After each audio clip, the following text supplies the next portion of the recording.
Hello everybody, and just here, and welcome back to Shangri-La Frontier episode 44, in which the fight with the fishmen will probably be concluded, right? Because the boss that came out of the cabin doesn't seem like a, big sort of a boss, right? More like the kind of Queen Bee boss, right? That Sanraku fought. That took him like not even a whole episode. So it's probably gonna be done by the end of today's episode. But what led to that? Let's take a look at the previous episode. Well, first and foremost, we got an explanation as to why Rei, Akitsu Akane, and Sikru are now here. Why have they been delivered inside of those barrels? And that is because Sanraku did not disband the party. That's it. Very simple explanation. Akitsu Akane, I believe, just forgot to leave it, and Rei basically deliberately wanted to stay in the party, right? Kind of like, oh, she touched my cheek. I will never wash this cheek again, right? Kind of sort of deal, right? He added me to the party. I'm never leaving it again. But in case of Rei, she had to disband. Well, not disband. She had to leave the party because her sister wanted her to join in gathering resources for their journey to the new continent. And Rei accident, and then the pop-up appeared. Right? Do you want to be teleported? Do you want to start the unique scenario? And she absent-mindedly pressed yes, pressed agree, the green button on this pop-up instead of the pop-up inviting her to her sister's party, and thus they were both transported to the dockyard. And Sanraku, well, he did not really have any recourse because it would be not great just throwing them out right now that they are here, now that they know of the existence of this scenario, and they helped him a lot. So wouldn't feel great just disinviting them and essentially throwing them out of the party, kicking them out. But also there is that bit of a utilitarian thinking to Sanraku's thinking, in that it's a unique scenario. If I let them go right now, well, they might tell someone about it, and if I keep them here in the party, they're gonna go through the unique scenario with us, and we're gonna complete it, and then, well, it's done. Even if they tell anybody about its existence, that's like whatever, it doesn't matter because I got it completed. And so they joined the party as well. And it's useful that they did join, because after they boarded the ship and went a bit into the open sea, they encountered the ghost ship, and as it turns out, it's crewed by some zombie fishmen kind of creatures who attacked them. And without Rei and Akitsu Akane and Sikru, it would not be as easy, because the three of them stayed on the deck protecting Stude. Although Stude, after some talking down from, even I would say, Sanraku also got his shit in order, grabbed the Katlas, and also wanted to join the fight, but I doubt he alone would be enough to repel the boarders. And so Akitsu Akane and Rei, despite being underpowered, right? Akitsu Akane is still fairly low level. Rei is plagued by the effects of the big attack that she did. Right? It lasts for like a whole day, I believe, and a whole day hasn't passed yet. So her stats are down, her armor stats are down, everything is down. But they still manage to keep things in order on the main deck, while Sanraku, Mold, and the Rust and Emul, of course, are free to board the fishman ship and deal some death on board of that. It's not easy defeating the zombie fishmen because they can just come back unless you like completely pulverize them or strike them with holy magic or just light magic or something like that, right? Because Emul's the like light arc or whatever that spell is does manage to defeat them permanently. But yeah, they managed to make it on board. Mold is supporting them from up high, so is Emul. Rust deals some ranged damage because she's an archer, and Sanraku uses the Queen Bee daggers to basically dissolve, to corrode those fish so that they don't stand up. And everything was going well until the boss appeared. Well, we don't really know if it changed how things are going because the boss appeared and we basically ended the episode there. But yeah, the boss appeared, Sanraku pulled out different weapons, and that's where the episode ended. And speaking of different weapons, Rei Rei is also gonna change her gear. Because with her stats down, she's unable to wield her big ass double-handed sword properly, so she's gonna have to use something else, and that is also kept as sort of a mystery, right? She says, well, I'm gonna have to use something else, and then the show just cuts away from her, and we don't know what it is. So it's gonna be interesting seeing what she's gonna pull out. Maybe new armor as well, seeing as this one has its stats reduced. I don't know if it's like a global effect that affects whatever set of armor you're wearing, or does it just lower this set of armor? I don't know, depends on that. She might wear something different and use a different weapon. We'll see about that. And yeah, that's the episode. We are fighting zombie fishmen now, and the zombie fishman boss came out of the cabin, and now we're gonna fight the zombie fishman boss. That's it. So, how about we watch this episode and see where that fight goes, shall we? To do that, you're gonna need your subs to follow along with me. I'm gonna need my sound to hear what's going on in the show, and I'm gonna have to straighten the cable, and I'm gonna have to ask you for support. Support the channel if you want monetarily on Patreon or YouTube down below, or not. Share my content, spread the word. It costs you absolutely nothing to do so, and it helps the channel a lot. And with that, we can start watching Shangri-La Frontier episode 44 in 3, 2, 1, go. Starting from the OPIC. Not a cold open.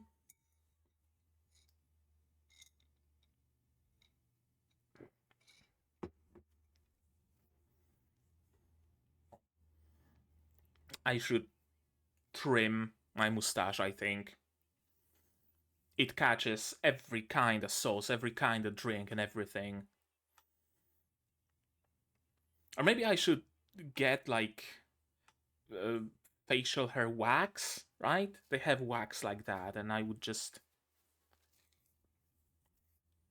Yeah? Yeah, that kind of works. That kind of works, doesn't it? It's out of the way.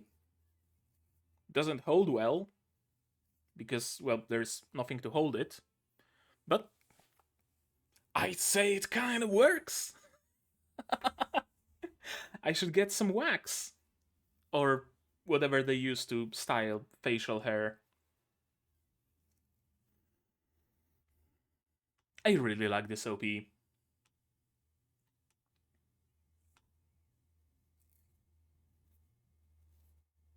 Should probably get a top hat to go with it.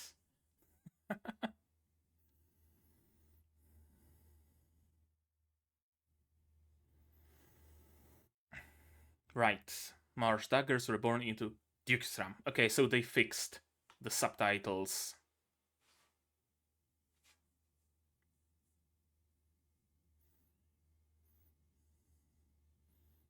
What special effects do Dukesram have?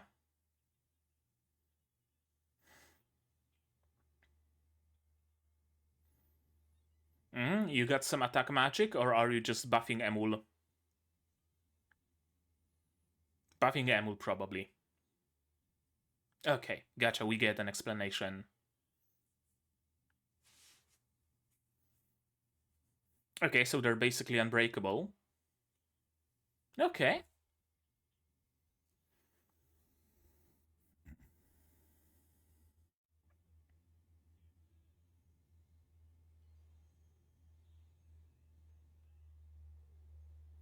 That's a lot of crits.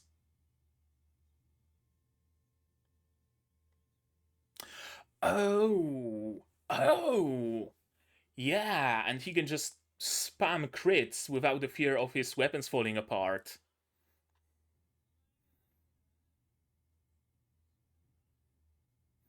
Yeah, I mean, this is just a random mini boss, really.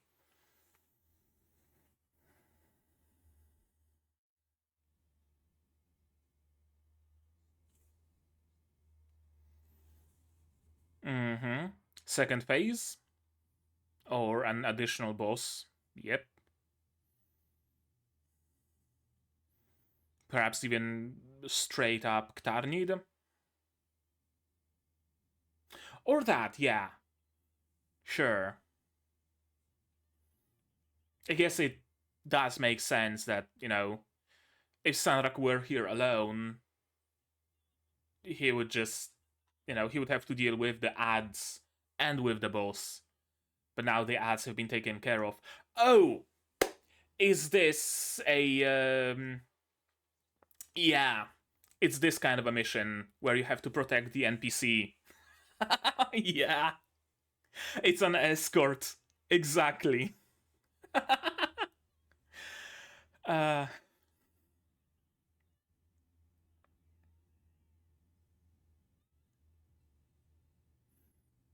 Ray? That was a big weapon. Probably Ray's, wasn't it? Yeah? Oh! New armor! There we go! That looks cool. That looks dope. And a hammer to boot.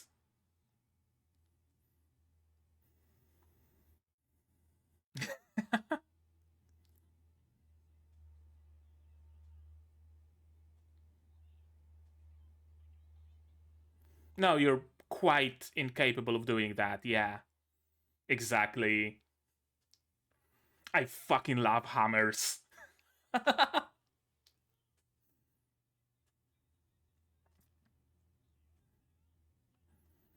Yeah, just clear the mobs.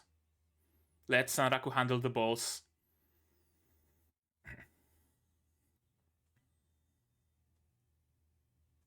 Yeah, the faster you get it resolved, the less you have to protect him.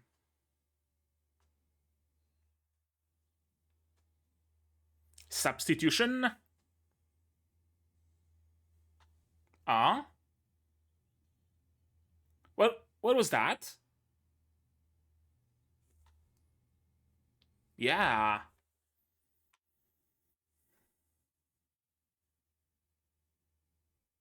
Hmm. Could it have been lag? Something going on with the servers? They're gonna get trapped!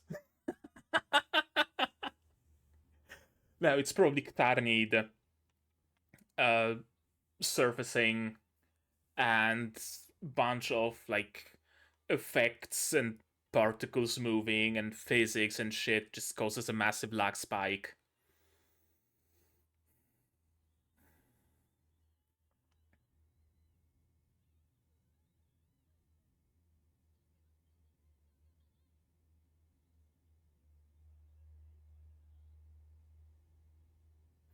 Oh, that's a vortex.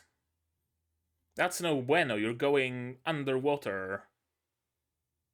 Ktarnid? Ktarnid. Unless there's some other big octopus. Ktarnid of the Abyss, yeah. Well, that was fast. I did not expect us to fight Ktarnid this early on. I fully expected it's gonna take like at least one more episode.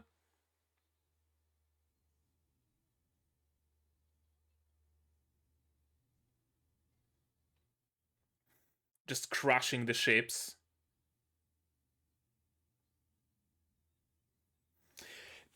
There is nothing ordinary about unique scenarios, mate. Oh!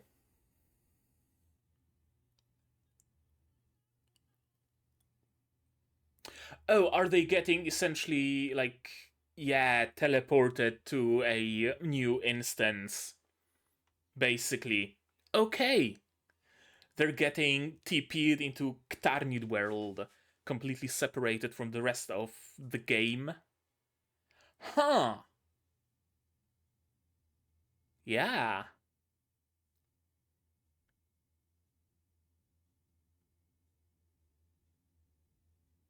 Is he alone? Or did everybody make it?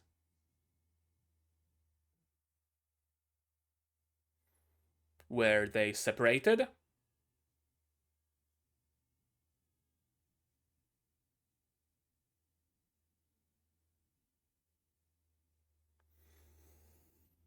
Yeah, probably separated.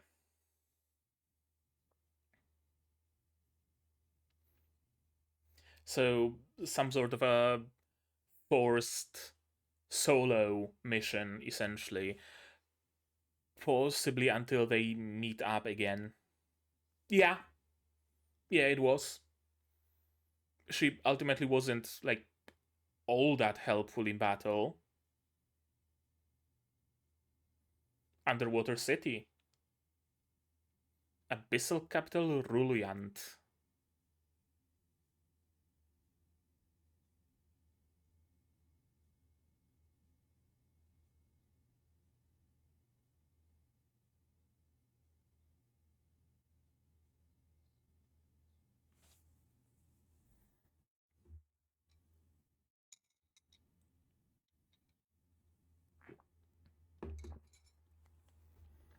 Can't you DM your party or something?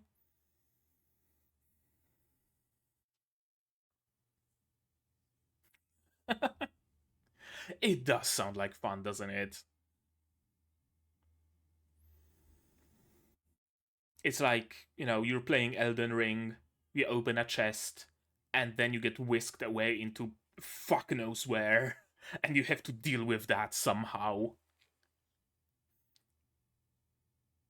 Ooh, Sharkman. Uh, Resistance against Ktarnid or something along those lines? Turned back into fish. I mean, hey, free loot. Just grab them, why not?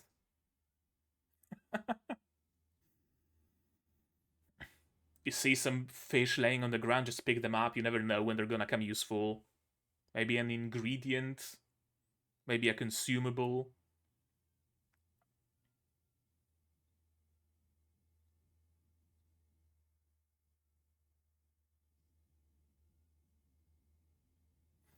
Yeah, I wonder what triggered the bonus specifically.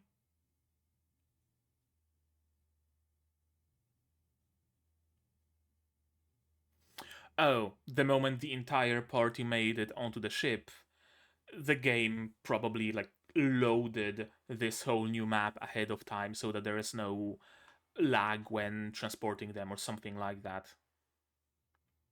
Oh, and they're timed as well. Mm-hmm.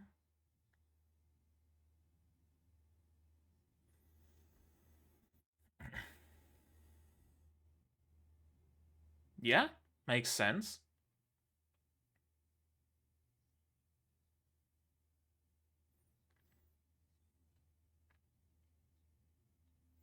And when the time runs out, the water comes down. Yeah, that's possible.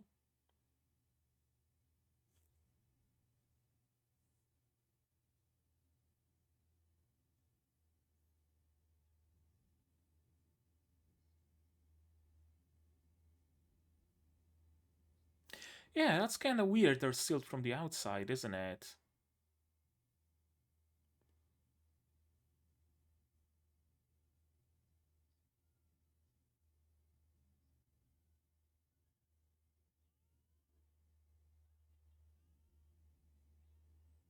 Just DM them. Assuming you can, of course. Or just do some, oh, remote party call. That's the, yeah, that's the shark guy. Oh, the music. Running from the zombie fish. That's a lot of zombie fish. Oh, the CG though.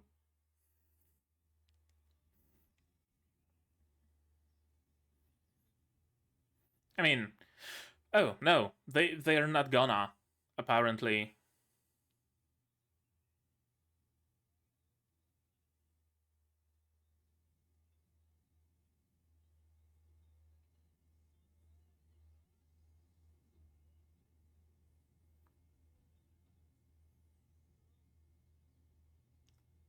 Okay, he's just playing pinball.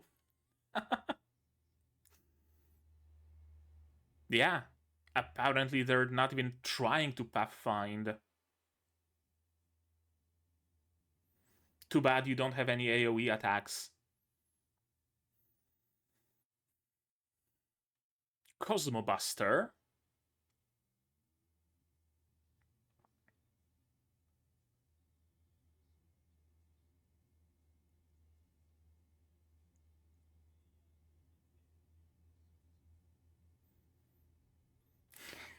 Glitch into the wall. uh, of course.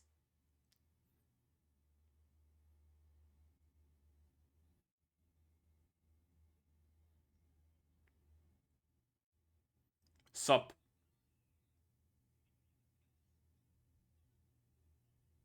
Birdian. Is like a legit race in this world?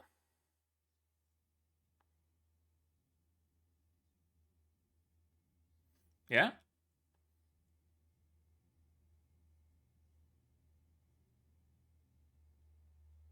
Still are. That's what was the movie where the zombies climbed to a helicopter? World War Z, I think. Yeah. Healing potion. Yeah.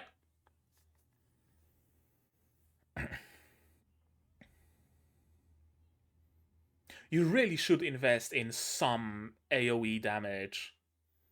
If not skills, then at least like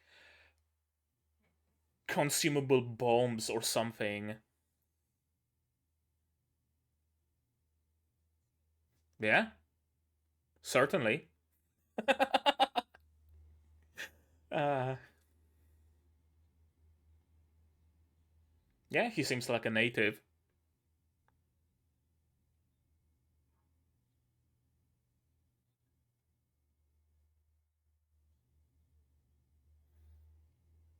Yeah, makes sense.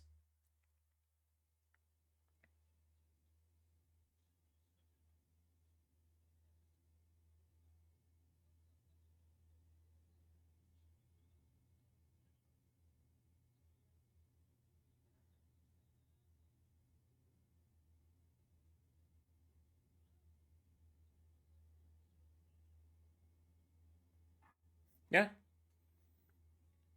gotta have your priorities in order.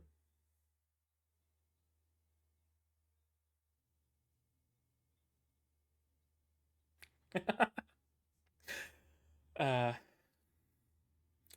Whomst. Oh, sirens. I thought it's like the lord of the area watching them or something. But no, just sirens or mermaids or whatever you want to call them.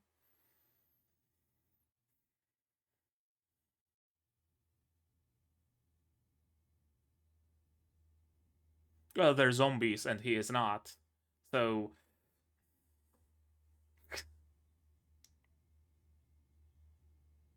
Imitations, meaning they've been created or something?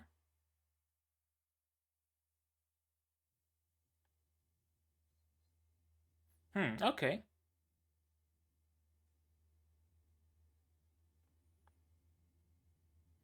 Does it stop the timer, though, if you log out?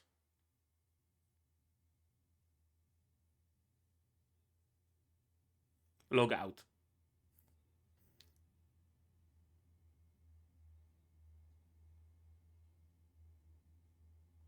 Sirens.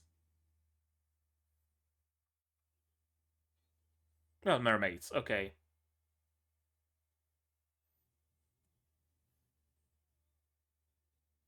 Well, you are underwater, so maybe they're just swimming.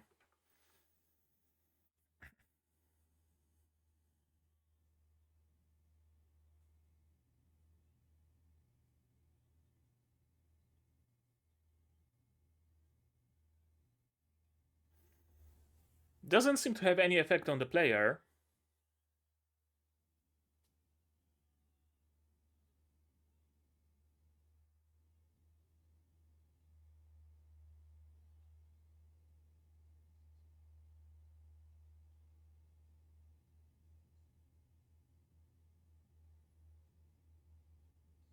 Right, the debuffs don't exactly work on him, do they? Mermezis Bagroom? That's a curious name.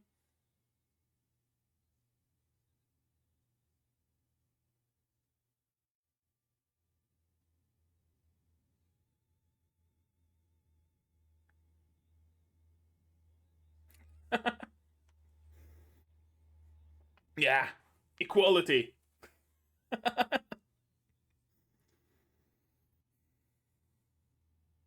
He can basically fly as well with his mobility abilities. Yeah.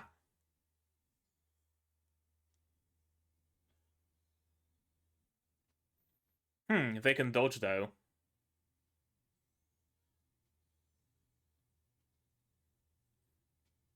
One down? Eh, one down.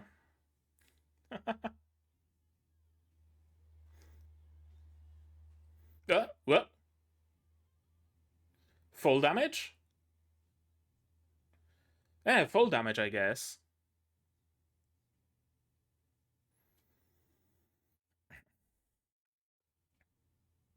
Maybe use Giltabril. Oh! The fool! Yeah. Better have a lot of those potions.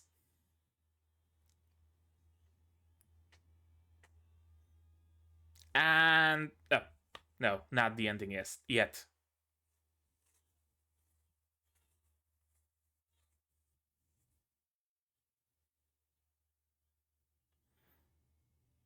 Oh, he's fine now. Well, I guess after they engaged Sanraku in combat, they stopped singing, so they stopped debuffing him. Yeah.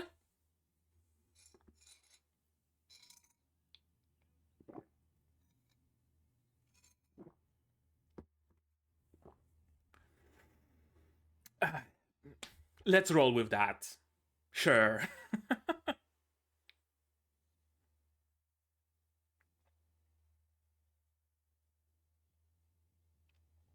No, no, not really.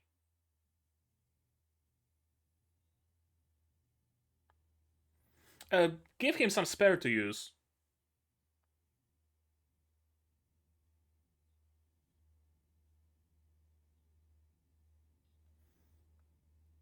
Hmm.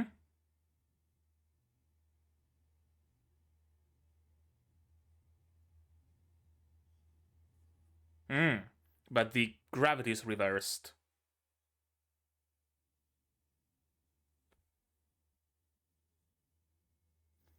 Okay, yeah, so reversed world.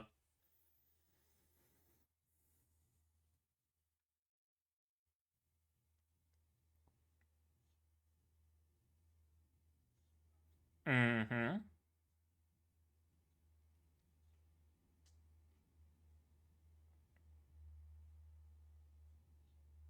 Yeah. Hmm. That's gonna be an interesting arc. I see my camera is probably a little too dark. Yeah, it's better. Hmm. A whole week, eh? This arc is gonna last until the end of this season, isn't it? Like the last 2-3 episodes of this season is gonna be the final fight with Ktarnid. And then probably an escape from this city, right? Because it's inverted only through the powers of Ktarnid. If Ktarnid dies, presumably this city either gets flooded or it gets inverted and pops back out in real life, real world, right? Kind of like, yeah, Atlantis thing, an island that was pointing up and then got rotated, and now it's pointing downwards towards the sea, and there's a bubble of air, right? It's probably something like that. So when Ktarnid dies, it whoop pops back up, and they can leave for wherever they want. Probably. No Mini again. Damn, I guess they just did away with it. It's a shame. Let's watch it again, shall we? It's the opening. Yeah, holding them up. And I just completely missed the fact. Completely forgot the fact, because I believe it was mentioned early on that critical strikes have a bigger effect on the durability of the weapon. And Saraku making a durable weapon, foregoing any other possible upgrades, actually makes sense for a very prolonged fight. Although, not gonna lie, I was kind of a fan of the approach of just swapping his weapons mid-combat, right? One pair of daggers gets low, so he pulls out another pair. That pair gets low, he pulls out another pair, right? And he has like 5 different sets of daggers, and he has the Decapitator sword, he has Giltabril, and he just swaps weapons constantly. I guess that's still gonna keep happening, right? He didn't pull out those daggers immediately as the fight started. So, yeah, presumably he's still gonna be juggling weapons around. But this is gonna be his last, last kind of a weapon, right? When all the other ones are broken and he sees that the fight is gonna be a little bit prolonged, he pulls those out because they're not gonna be destroyed that easily. Makes sense. But yeah, it certainly does seem like a pushover to the players, but not to Stude, right? He's just an NPC, and any random zombie fish can probably just one-tap him. So, yeah, it's apparently a, whatchamacallit? Yeah, this isn't a boss battle, it's a escort mission, yeah. And right on time, big hammer. Big hammer swing with a nice impact frame. And we see Ray 2.0 fully decked out in some sort of Oni armor with a huge fucking hammer, and I love it. I would very much like to see like a stat screen of this armor and this weapon to see what's so special about it that it can like withstand. It can make up for her lost stats. Maybe it just has lesser requirements and just adds more stats or something like that. I love the red glowing eye and the Oni mask. It's a great look for her. Yeah, I like it. I like this. I like her kit. And the hammer. I fucking love hammers. Just look at it. Fishman is here. Oh, I thought she bounced him away, but no. She just disarmed him, I guess. And the music is amazing here. will join in the fight, and then big lag spike. Well, big, brief, ultimately, but still a lag spike. I wonder if anybody else also noticed it. If so, then nobody else commented on that. And the lag spike was probably caused by Ktarnid spawning, right? It's a big enemy with big, physically driven, soft body tentacles. It's gonna take a bit of resources. It's probably gonna take a bit of time to just load this model from the server, because, oh, well, it's probably not stored on the server, it's probably stored on the client, but it's still gonna take some time to stream it into computer's memory, so that might have been the lag. Or maybe creating or instantiating that separate instance ahead of time. And underwater they go. It seems to me that that Akitsu Akane, Rei, and Sikru are gonna make one sub-party in the underworld. Mold, Roost, and Emul are gonna be another party, and Sanraku had the misfortune of not being close to anybody, and so he's just gonna be teleported solo.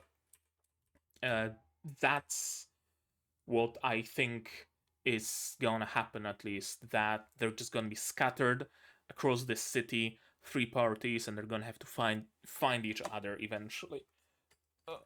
Let me note it down, actually. There we go. There we go. Shangri-La. There it is. What were the teams? Rei plus Akane plus Sikru, then Rust plus Mold plus Emul, Sanraku solo got TP'd to different parts of the city, and they're gonna have to find each other and then together fight the Ktarnid. Oh, right, what's gonna happen to Stude? Is he also gonna get TP'd? Is he gonna be a damsel in distress somewhere in Ktarnid's castle and they're gonna have to rescue him? Or is he gonna be joining Rei's party? Could be either. Bringing Emul was a huge mistake. I gotta agree here. She's an NPC, she's precious to have, even from just a purely utilitarian standpoint, not even taking into account how attached Sanraku got to her, but she is Sanraku's key to Rabituza. He can't afford to lose her, so bringing her to this potentially very dangerous quest, not the best decision he made, I gotta say. Although he probably never suspected that it's gonna look like that, right? He probably suspected that there's gonna be some, breather between finishing this scenario and they're gonna maybe end up on some island hidden in the mist. There's gonna be a hermit there, and that hermit is gonna tell them where to go to fight Ktarnid. Right? He expected they're gonna have some time to regroup, replenish their resources. He's gonna leave Emul behind then, and they're gonna go fight Ktarnid. He did not expect one scenario to just flow directly into another. So I guess it makes sense that he did what he did. That's a big city, although pretty much completely empty. Presumably everybody here was turned into zombie fishmen. Interesting that the zombie fishmen were just turned into fish.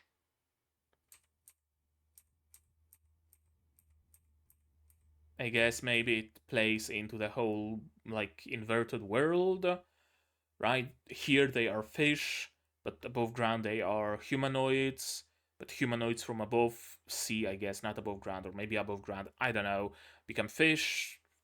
I don't know.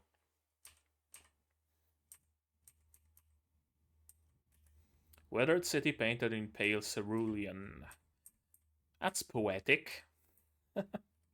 Yeah, and probably her stepping on board was the trigger here.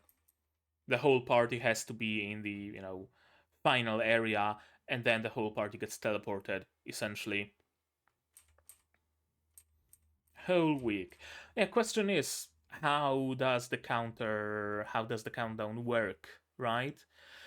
Does it stop when you log out, or is it real-time countdown?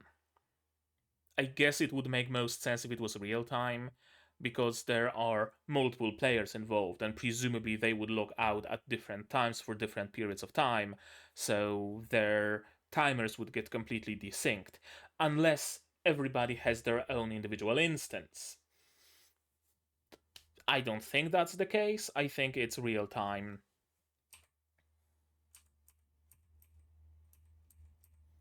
And Sanraku's noises caused the fishmen to appear. This looks good. The fishmen in the front are drawn because your eye looks at them in the first place, right? The rest is just background noise, so they are drawn, they look good. The background, like, you can see exactly where CG begins and hand drawn stops. The front four are drawn and the rest are CG because they look basically fucking identical to one another. And oh, the front ones and the back ones are all animated on once, which is interesting. Usually you're very easily able to tell CG from drawn because CG is animated on once. And now they are still animated on once, but so is Sanraku, so it matches. But yeah, they definitely look CG. Notice how they don't cast any shadow. Sanraku has a very simple shadow under him, right? Just a circle, essentially. But the CG fishmen have absolutely no shadow at all. Bit of an oversight, I'd say. And they also look, yeah, completely identical. They don't differ at all, which is also a bit of an oversight, I'd say. And another way that you can tell CG crowd from drawn crowd, CG crowd will always be on model. Always. Because there's only one way that a CG model can look, right? It's always going to be on model no matter how you turn it. But you could see in in here that the drawn fishmen are not all completely and fully on model, right? The length of the lines in the upper part of their ear is different on the one on the left and on the one in the middle, and the one on the right has 3 lines in his ear instead of 2, right? Those are those subtle differences that tell you something has been hand drawn. But when it's CG, they all look the exact same because they all have the same exact mesh and they all have the exact same textures. I mean, ideally they don't. Ideally, you introduce some sort of variety in this crowd, but I guess they did not. Okay, CG talk over.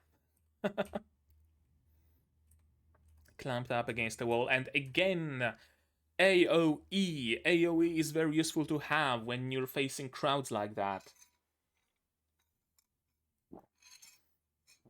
I'm not saying Sanraku should double spec into a mage or sorcerer or whatever to have access to a fireball or something, but he should at least have like a stack of fire bombs or whatever in his inventory to use at any time, especially since his inventory is pretty much bottomless thanks to Inventoria, right? Just grab a bunch of them, store them. You never know when they're gonna come useful. And this would be a moment where they come useful. Just stand up there and throw your exploding pots and just thin out this entire crowd. Think of the XP you're gonna get, of the drops, right? If not just for your safety. If you just think you're safe up here because they're not gonna come up, then just for the XP and for the drops. Just do it. But alas. The way to win is to not engage, indeed. An NPC fishman, I would assume the like native inhabitant of the city, while the other inhabitants were turned into those zombies. Basically, an underwater zombie apocalypse happened in this town. That's what I get from it. Maybe. I don't know. Save zone. Updates your respawn point, logging out allowed. Oh, so you can't even log out when you're outside. Oh, that's interesting. That's like one step towards SAO when they're not allowed to log out at all. Like, come on. If the developers can prevent the players from logging out in a game like this, imagine a bug that just doesn't let you log out whatsoever. What happens then, huh? Probably nothing of the sort is gonna happen in this show, let's be honest. It focuses on the game, not on the fucky stuff happening around it. But still, it's interesting that they can just prevent you from logging out. Mermaids casting debuffs, but of course Sanraku is quite resilient to them. And he can almost fly, essentially. But there is still fall damage. And that's why you should invest at least a little bit into vitality, right? So that at least you're not getting one-shot by a fall damage or one-shot by an enemy. At least a little bit. And yeah, no HP recovered. Because he thought the full card is gonna be perfect and it's not gonna cause any issues, you know? Just don't get hit, noob. And he got hit by the ground, to be fair, but still. You can't dodge gravity, can you?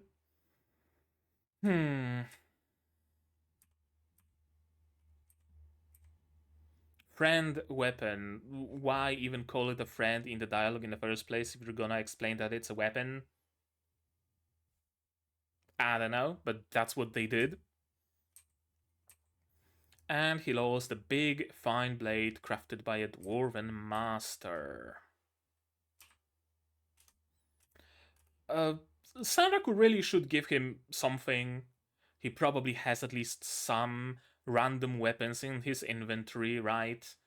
Or just grab some weapons from the fallen fish zombies or whatever, right? And just give him something, whatever. I'm not saying give him the decapitator, right? But something. Maybe he's gonna do it. Seafloor, okay. So that's not the ceiling, that's the seafloor. So we're upside down. Far below us is the sea's surface, and the sky lies beyond. I'm trying to picture how it looks in layers. Atmosphere, rock, like Earth's surface, and water, atmosphere, water, rock. Something like that, right? Something like that. Presumably it's not the whole world, right? It's not like a empty Earth theory, hollow Earth theory, but it's like an island, right? That got bubble created above it, some sort of a shield, and then got flipped upside down, and the shield holds off water and creates the breathable bubble of air, right? Something like that, probably. Let me sketch it out. Let me sketch it out. There is a sea. There is an island. There is a bubble. Yeah. Can you even see it? Yeah, something like that. Well, you can't see the bubble, but this is the island. There's the bubble with O2 and C. Yeah, probably something like that. Gotcha. And they are, well, like stuck upside down, right? The gravity is also reversed. Abyssal capital Ruluyath is infused with the Master of the Abyss's power of inversion. Inverted city. So, yeah, this is as seen from the surface, right? It's a big rock under the surface of the ocean with a bubble of air underneath. Yeah, okay. Gotcha. Understood. No meanies, no nothing. Shame, but what can you do? Alrighty then. That was episode 44 of Shangri-La Frontier. And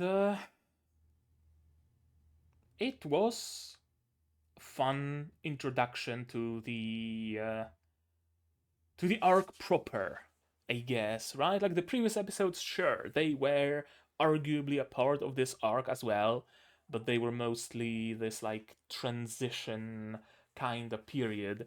Now we got introduction proper, right?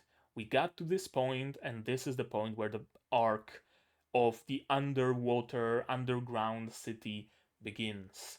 And now we're gonna spend a good few episodes here, probably until the end of the season, and we're gonna have to find Ktarnit first of all, and then fight Ktarnit, presumably.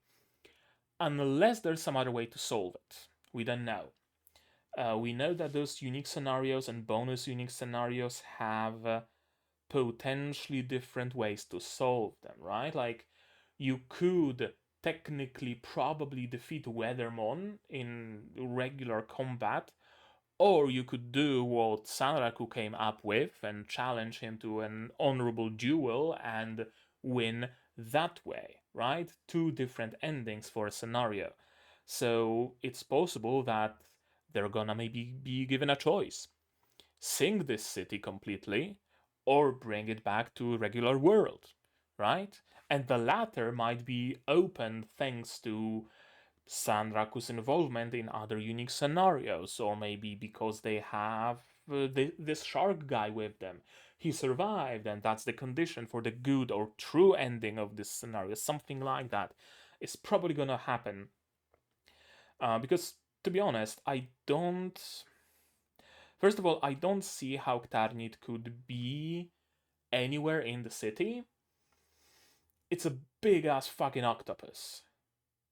Chances are it's not hiding inside of the palace, right? So it's either floating around or outside of the like oxygen bubble, or maybe it takes a different form in the city. Maybe Ktarnit is actually a cursed being or something like that, right? He was a fishman ruler of the city, and he wanted to hide it from the outside world for whatever reason. He started doing forbidden magic and figured out a ritual that will hide the city forever. But the price for it was that he turned into this this fucking Cthulhu thing, right? Maybe something like that, and we can either just straight defeat him and doom the city, or we can maybe try to undo the curse, or right, something there. I think is gonna be the case. I wonder how long it's gonna take them to find each other. And I also wonder how the storytelling is gonna look in this arc, because we could very well just follow Sanaraku as he finds his companions. Maybe one companion per episode, or one companion per 2 episodes, or whatever other ratio. Or we could do the thing where we switch perspectives, right? This episode was from Sanraku's perspective. In the next episode, we follow Rei, Sikru, and Akitsu Akane. In the next one, we follow Rust, Mold, and Emul.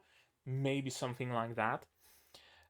We still have the whole thing with Kay and his esports competition. So I wonder if we're gonna see more about that. We probably will if the opening and the ending are to be believed, because they show those esports players pretty damn prominently there. So I would be surprised if that was not a factor anymore. Yeah, I wonder what's gonna be the distribution of episodes. How much is gonna be K and the esports, how much is gonna be underwater. I hope they're not gonna do something like stop this arc here and the next 2 episodes are gonna be Ray and his team during esports competition or whatever. I hope not. They wouldn't do that, would they? I know. We'll see. I'm very much curious about this underwater city and them being separated and finding each other and trying to resolve this mystery. The fact that they are presumably on a timer. I mean, they are evidently on a timer, but we don't know what happens when the timer runs out. Does the scenario just end and they get popped back up above water? Do they all just die? Does Ktarnid consume them? Or what happens there exactly, right? We have no clue about that. So I wonder, there's gonna be some time tension for sure there, right? When there's 5 seconds left on the clock and then Sanraku deals the final blow, right? There's gonna be something. When you introduce a timer, you use the entire runtime of it. That's how you use timers efficiently. But yeah, we'll see where it goes in future episodes. But right now, I think that's gonna be it from me for today. But maybe you guys have something more to add on the topic of this episode, my reaction, my theories, stuff like that. If so, say so in the comments down below. Like this video if you liked it, subscribe to be notified of future videos, not only Shangri-La but plenty others coming in the future. Click the bell to be notified when they come out. Support the channel if you want monetarily on Patreon or YouTube down below, or not. Share my content, spread the word, it costs you absolutely nothing to do so, and it does help the channel an awful lot. And with all of that out of the way, that's gonna be it from me for today. So as always, you guys do all the good stuff, and I'm gonna see you in the next one. Cheers! And here's my wonderful Patreons: QB, Rainer, Zimbeltor, Dr. Bot, Akamasar, Marsh, Fassel, and Hans Peter. And you can join them if you want without having to go underwater.